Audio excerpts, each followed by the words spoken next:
This is a video on how to access Windows 11 lock screen. Okay, it's going to be a fast and quick one.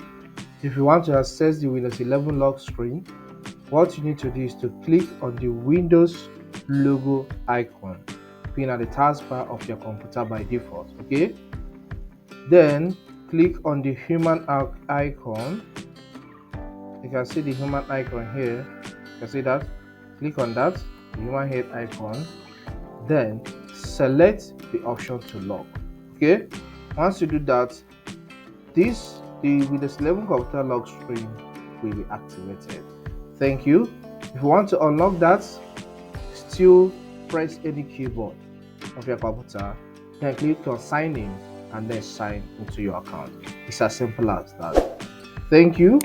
Please do well to subscribe to my channel by hitting the subscribe button. See you next time.